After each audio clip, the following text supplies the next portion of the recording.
Bom dia, oitavo ano. Na aula de hoje, nós vamos estudar sobre a expansão da indústria na Europa. A industrialização na Europa. Então, gente, o século XIX foi de uma expansão da Revolução Industrial por toda a Europa, né? Só que essa revolução começou lá na Inglaterra, vocês estudaram sobre Revolução Industrial no início desse ano, né?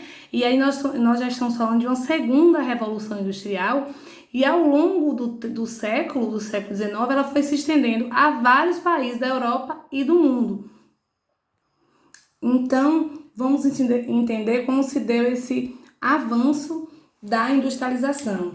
Então, lá em torno de 1850, Londres já era a cidade mais importante do Ocidente e já era considerada também um modelo de desenvolvimento urbano. Essa industrialização, gente, que crescia, que avançava rapidamente, já atraía migrantes da área rural. No caso, pessoas que viviam na Inglaterra, na área rural, começaram a migrar para a área urbana e começou a ser um número muito grande de pessoas migrando para a área urbana, que era muito maior do que o esperado para o governo, para o Estado naquele momento.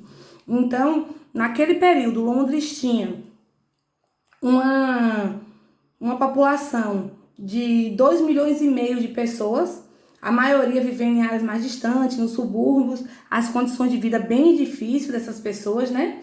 As moradias eram bem humildes, eram desconfortáveis. Muitas vezes essas moradias recebiam a poeira, a fuligem das fábricas.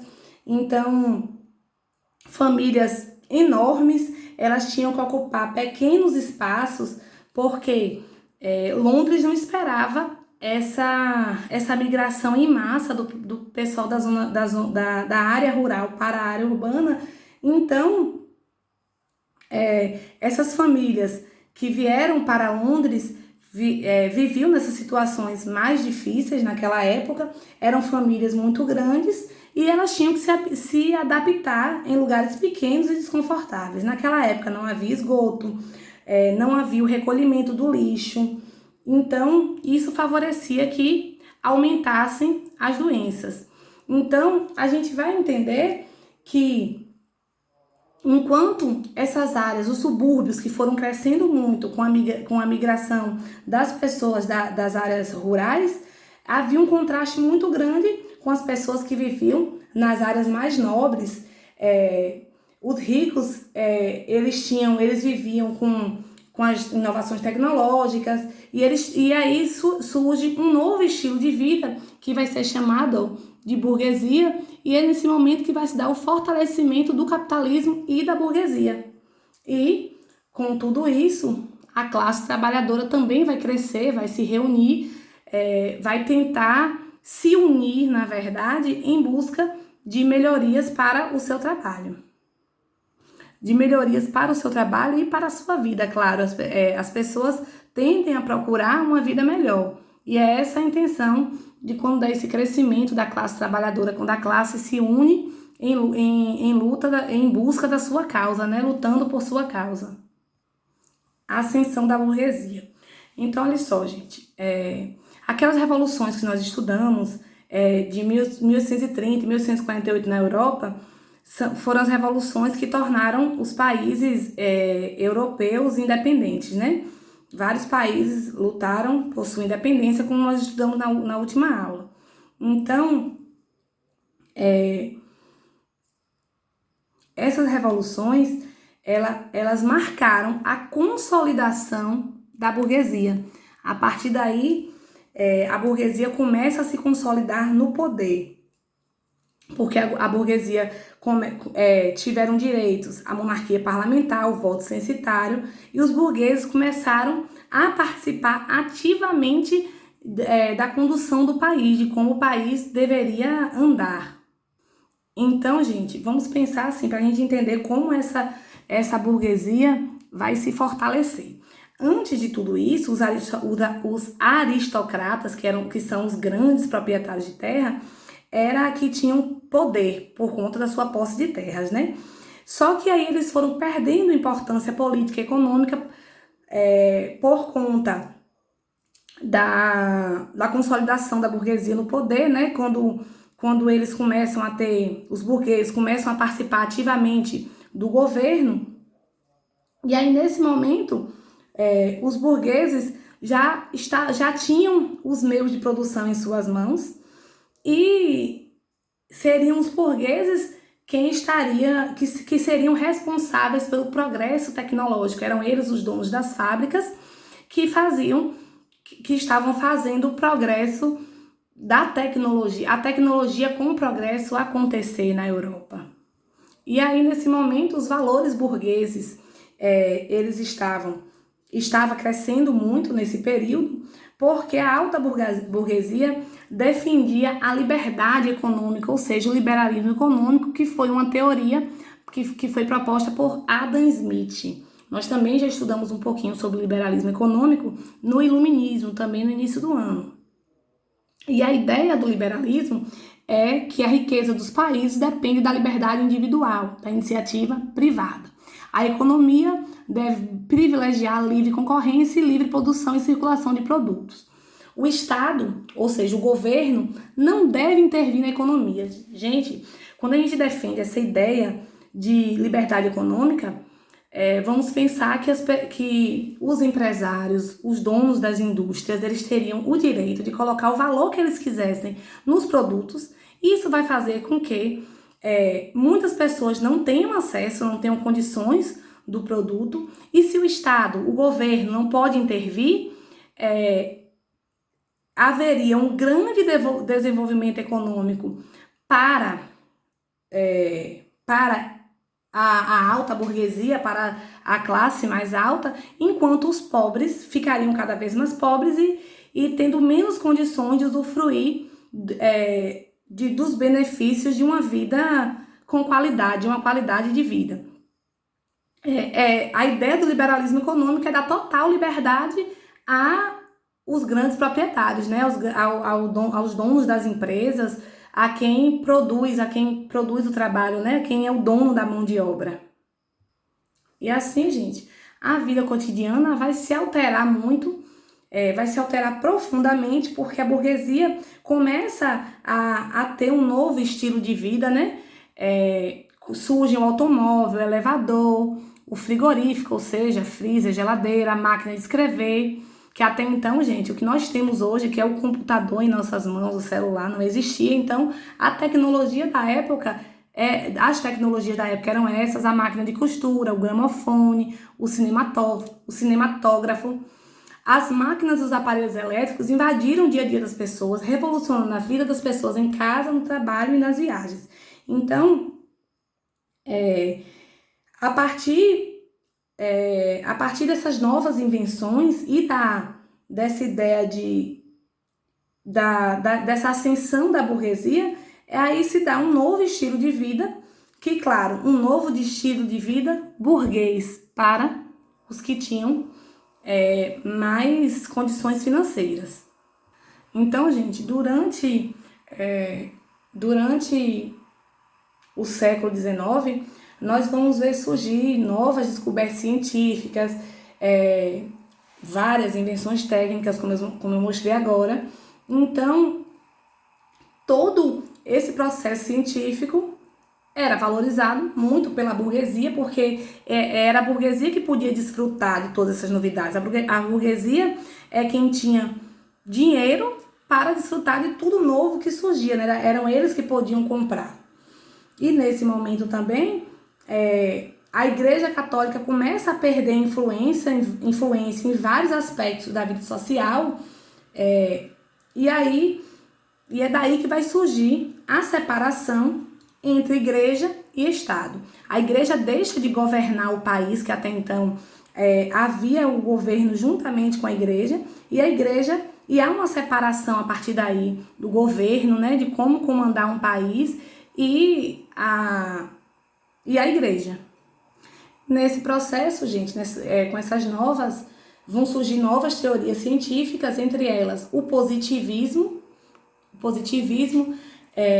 que é uma corrente de pensamento sociológico, O primeiro pensador sobre o positivismo foi Augusto Comte. O nome, gente, positivismo, se origina do adjetivo positivo, que quer dizer certo, seguro, definitivo. Então, vamos entender qual era a ideia do positivismo. De acordo com Comte, gente, com Augusto Comte, só a ciência leva ao verdadeiro conhecimento e ela deve apoiar-se no experimento, na observação e não em crenças e ideais. Então, a gente vê a separação da igreja, né? A ideia de não pensar, de dizer que as coisas só existem se você puder provar. A ideia do positivismo então, de acordo com o positivismo, seria substituir as explicações teológicas, né, as explicações da igreja, que até então eram aceitas pela ciência, pelo que pode ser provado, a ideia de observação, de experimentar e provar como as coisas são. Então, várias áreas da ciência, gente, se desenvolveram nesse período. E um exemplo é a sociologia. A sociologia, segundo Emile Durkheim, é a ciência que estuda a sociedade. Também tiveram outras teorias científicas, como Gregor Mendel, que era um botânico, e ele foi o primeiro que começa a estudar a genética. Ele faz experimentos. Nesses experimentos, gente, ele começa a ver que, como ele era um botânico, ele utilizou sementes e ele começa a perceber que a cor das sementes são transmitidas de uma geração a outra, e daí ele cria as leis de hereditariedade, a ideia de que nós recebemos herança genética hereditária de nossos pais, irmãos, avós, tios, a ideia de herança genética da família, que nós temos, o que nós temos, nós herdamos de um outro parente. Tanto traços físicos como talvez os traços da personalidade, que foram estudados mais à frente. E apoiado nesses conhecimentos sobre hereditariedade, vai surgir também um naturalista francês chamado Jean-Baptiste de Lamarck. Ele também estuda muitas espécies animais e ele percebe que as características dos seres vivos, elas não são imutáveis. Pelo contrário, elas se transformam ao longo do tempo. E talvez, depois de muitos períodos, essas transformações originariam novas espécies. E aí a gente vai perceber que daí surgem aquelas teorias de Darwin que nós estudamos. Vocês estudaram lá no 6º ano, de como o ser humano evolui, de como surgiu o primeiro ser humano e como ele evoluiu. Charles Darwin, né? Aquele que criou a teoria da evolução, aquela teoria, eu acho que alguns de vocês devem lembrar daquela teoria de quando nós estudamos no 6º ano. Não sei se vocês estudaram comigo, com outra professora, em outra escola, mas no 6º ano vocês estudam a teoria da evolução, que seria uma das teorias para o surgimento do homem. E Charles Darwin, ele cria essa teoria com base no conceito de seleção natural, e essa seleção natural diz que os indivíduos mais adaptados ao ambiente têm mais chances de sobreviver. Isso ele não fez só com humanos, essa ideia de essa teoria dele, ele fez um estudo em todos os seres, com os seres vivos. E para Darwin também, os seres humanos, assim como os outros seres vivos, eles teriam evoluído de outras espécies. Essa sua teoria causou muita polêmica, pois contestava a explicação bíblica de que todos os seres vivos teriam surgido por vontade de Deus, que é a teoria da criação. Acompanhando, gente, aí no livro de vocês, na página 185, vocês ainda vão encontrar distorções nas ciências que, assim, alguns sociólogos e outros estudiosos, eles usaram a teoria de Darwin e aplicaram essa teoria à sociedade de uma maneira preconceituosa, criando a ideia de que haveria sociedades mais evoluídas que outras e raças humanas superiores a outras. E daí surge aquela ideia de que há uma raça superior à outra, né? Aquela ideia de que existe raça humana, ou raça negra, raça branca, amarela, e a gente sabe que isso é uma teoria, uma leitura da teoria de raça, da teoria de Darwin, de uma maneira racista, né? E aí, é claro que quem utilizou essa teoria de maneira racista tinha interesses econômicos, claro, e territoriais, porque eles pensaram, quando vários países europeus e dos Estados Unidos começam a, na verdade, já estavam colonizando outros países e tentando impor a sua cultura, a sua maneira de viver e utilizando essa teoria para dizer que eles eram superiores, sendo que todo mundo sabe que existe apenas uma raça e essa raça é a raça humana.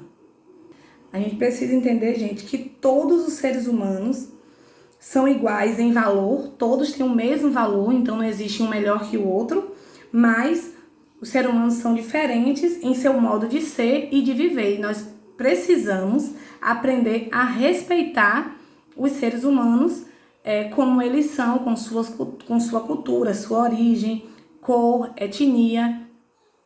E a ideia é que se a gente começa a aceitar e reconhecer o outro como um indivíduo pleno de direitos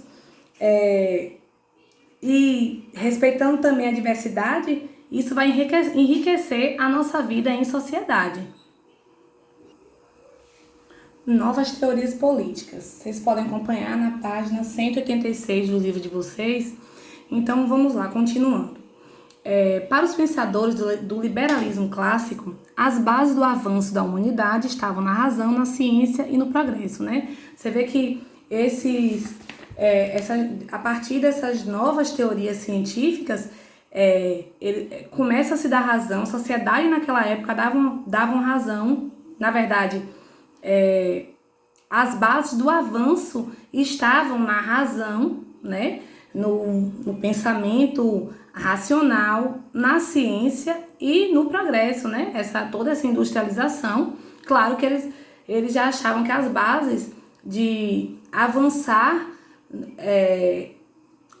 tecnologicamente estariam na razão, na ciência e no progresso. Só que mesmo assim havia uma grande desigualdade social entre aqueles burgueses mais ricos e os proletários, ou seja, os trabalhadores, né? E aí começa-se a questionar, os trabalhadores começam, não é só questionado pelos historiadores, mas alguns intelectuais, membros da burguesia, começam a questionar essa situação, né? As péssimas condições de vida dos trabalhadores industriais durante o século XIX mostravam que a era do progresso e das grandes descobertas no campo da ciência não tinham vencido a pobreza e a exploração do trabalho. E é nesse momento que até tanto intelectuais como alguns membros da própria burguesia começam a questionar essa desigualdade social. Então é nesse contexto que foram elaboradas teorias nas quais se defendia a humanização do capitalismo ou sua destruição. 3 dessas teorias que se destacaram naquela época seria o socialismo utópico, o socialismo científico e o anarquismo. Então, gente, alguns pensadores eles começam a elaborar propostas com a intenção de diminuir os problemas sociais que foram provocados pelo sistema capitalista, e dentre esses tiveram 3 mais importantes, que foi Robert Owen, Claude Henry, o Conde de Saint-Simon e Charles Fourier. Então, olha só, os socialistas utópicos, eles criticavam o aumento da pobreza e a exploração dos trabalhadores no sistema capitalista. Então, a ideia era que a sociedade fosse mais justa e igualitária. Então, de acordo com Charles Fourier, ele propôs os falancérios, né? seria a ideia de que não haveria mais, não haveria divisão social e a produção industrial ou agrícola seria distribuída igualmente entre as pessoas, ou seja, tudo que se produzisse, tanto na indústria como na agricultura, as pessoas deveriam dividir. Essa era a ideia de Charles Fourier. Já o Conde Saint-Simon, gente, ele defendia a solidariedade social, ele criticava tanto os nobres como os padres, porque eles se mantinham na ociosidade, enquanto outras pessoas trabalhavam em excesso. Você vê que ele achava que todos deveriam trabalhar e ser remunerados de acordo com a sua produção, e não que alguns ficassem sem trabalhar enquanto outros trabalhassem para eles, né? E Robert Owen, ele criou comunidades industriais, né, na Escócia, nos Estados Unidos, e a ideia era que as pessoas tivessem uma melhor qualidade de vida, os operários, e também aumentasse a produtividade, né? Com a ideia dele, ele também criou núcleos corporativos em que não havia propriedade privada e onde os trabalhadores eram produtores e consumidores do que fabricavam. Por conta de ter feito isso, ele foi banido da Grã-Bretanha.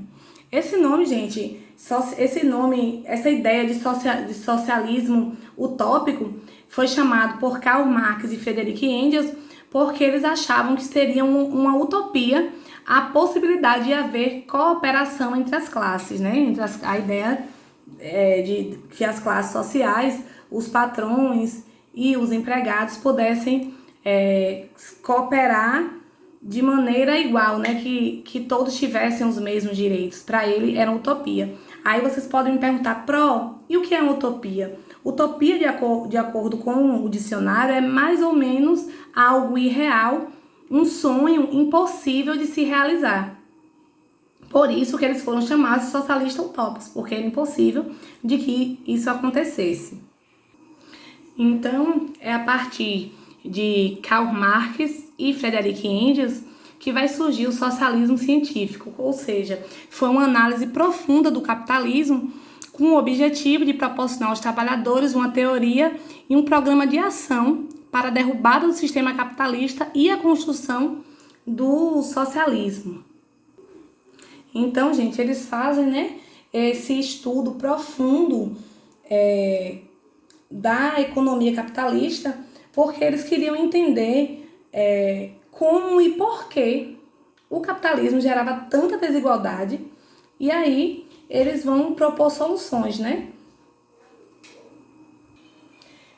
Então, Karl Marx e Friedrich Engels, eles fazem um livro, nesse livro que eles publicaram, que é chamado de Manifesto Comunista, eles defendem a história como uma permanente luta de classes, pois sempre teria havido a exploração de uma classe social sobre a outra e a consequente oposição entre elas. Então, vamos entender de acordo com essa pirâmide, vamos entender mais ou menos. Então, olha só, a burguesia está aqui em cima, né? Em cima da pirâmide, no mais alto ponto. Ela é a detentora dos meios de produção, ou seja, a dona dos meios de produção. O que seriam esses meios de produção? As fábricas, as terras e o dinheiro, o capital, né? Toda vez que a gente fala em capital, seria o dinheiro, né? Então, a burguesia, então, a classe dominante, porque ela é dona dos meios de produção, dona das fábricas, do capital e das terras. Então, o proletariado, gente, quem é o proletariado? O trabalhador. O que é que ele tem que fazer? Vendem sua força de trabalho à burguesia, né? Ou seja, ele é obrigado a vender ao proprietário da fábrica o que ele possui, sua força de trabalho. A única coisa que o proletariado tem ele é o dono da força de trabalho. O que é que eles fazem? Eles vão vender, os trabalhadores vendem sua força de trabalho aos burgueses. O que é que os burgueses fazem? Exploram os trabalhadores por meio da mais-valia. Então, gente, de acordo com Marx e Engels, essa relação de dominação que existia entre a burguesia e o proletariado só iria chegar ao fim se o proletariado resolvesse tomar o poder político e econômico da burguesia. Quando o proletário ele tomasse o poder político e econômico da burguesia, eles estariam comandando o governo, comandando o país, comandando o Estado. Eles teriam que assumir o controle da produção e o controle do dinheiro, né, do capital. E aí, só a partir dessa revolução, né, dessa revolução do trabalhador, do proletariado, é que eles conseguiriam ter uma sociedade comunista, uma sociedade que não existisse mais classes sociais, que todos tivessem os mesmos direitos, todos vivessem como iguais.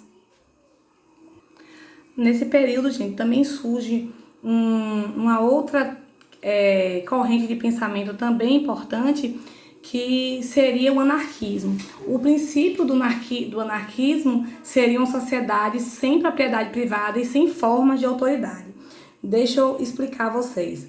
A ideia do anarquismo era que o ser humano tivesse sua liberdade e, segundo os anarquistas, a humanidade não era totalmente livre, pois seguia regras que eram pré-estabelecidas por várias instituições. Entre essas instituições estava o Estado. Antes dele ainda vinha a Igreja, que já criava regras que a sociedade deveria seguir. Então a ideia do anarquismo era que ninguém fosse obrigado a seguir regras, ou seja, ninguém fosse obrigado a seguir uma autoridade, né? Que alguém ditasse como deveria ser a vida em sociedade.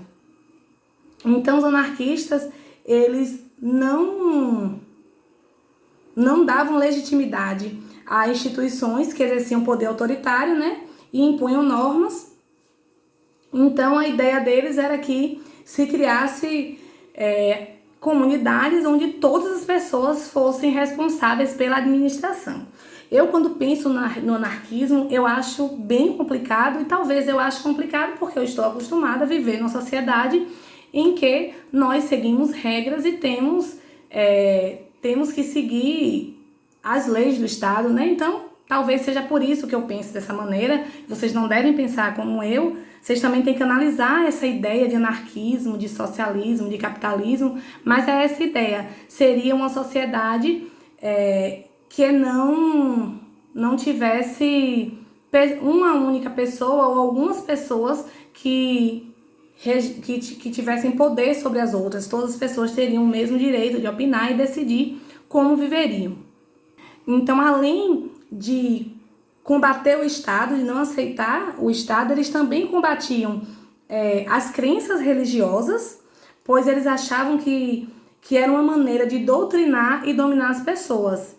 Se a gente parar para analisar, né, é bom que vocês analisem o que é que vocês acham dessa ideia de que as pessoas acabam sendo doutrinadas pela religião. Era essa a ideia do anarquismo. Como eles eram a favor do fim do Estado, né, as ideias anarquistas, elas começaram a ser confundidas com a incitação ao caos, à confusão, e até hoje a palavra anarquia é associada à desordem por conta do que as pessoas achavam naquela época. Elas confundiram a ideia de fim do Estado com incitação à confusão e à desordem, né, ao caos.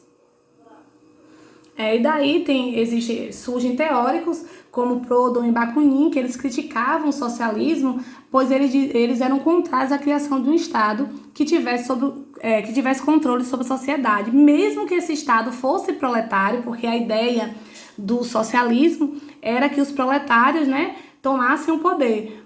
Eles também eram contrários, eles eram contra o anarquismo, era contra o socialismo, porque eles não aceitavam nenhum tipo de Estado.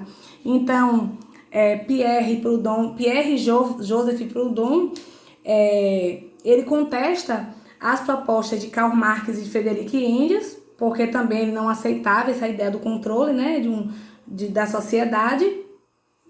E aí ele publica um livro que é chamado O que é a Propriedade? E aí ele fala sobre os danos do patrimônio individual à estrutura social. Ele achava que as pessoas não têm que ter propriedade privada. Tudo deveria ser de todos. De acordo com Proudhon, né, com Pierre-Joseph Proudhon, não era para existir propriedade privada porque ele considerava um roubo. E já Mikhail Bakunin, ele tentou mostrar o caráter centralizador e disciplinador do Estado, né, do governo, mesmo esse Estado proposto pelos socialistas, ele também critica o socialismo, e ele publica um livro chamado Estadismo e Anarquia. Ele defendia o fim das classes sociais, que é a ideia do comunismo também. Ele também defendia da desigualdade política e do direito de herança.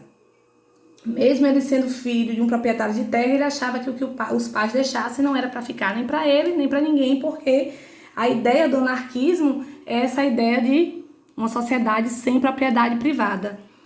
Eles também pregavam que as pessoas não tinham que ter direito à terra só para elas, eles consideravam um roubo. A Comuna de Paris, que aconteceu em 1871, ocorreu lá na França e é considerado por muitos historiadores como a primeira revolução proletária, a primeira revolução dos trabalhadores. Vamos entender como se formou essa revolução, que foi chamada Comuna de Paris. Então, em meio à Guerra Franco-Prussiana, que aconteceu em 1871, o governo da França havia montado uma guarda chamada de Guarda Nacional, que era formada pelas pessoas mais pobres, eram operários dos bairros mais pobres, eles não tinham nem treinamento bélico, nem sabiam mexer com arma, mas eles foram porque eles tinham expectativa que após saíssem vitoriosos, eles teriam um regime de governo com mais justiça e mais políticas voltadas para o bem-estar de toda a sociedade. Só que, contudo, eles perceberam que não era a intenção do governo da França implantar reformas políticas e sociais, e daí esse grupo vai se reunir, vai se estruturar, né? E aí a Guarda Nacional tomou os palácios de Paris, convocou eleições municipais, e essa Assembleia eleita proclamou a Comuna de Paris, que seria um governo dos trabalhadores, né? A Comuna estruturou uma nova organização de poder na cidade e tomou medidas em benefício dos trabalhadores. Esse governo proletário era governado pelos trabalhadores e começa a adotar medidas socialistas. Eles congelaram dívidas de aluguéis, instituiu pensões para órfãos e viúvas. Os funcionários públicos tiveram os salários igualados aos dos operários, né? Então começou a ter um fim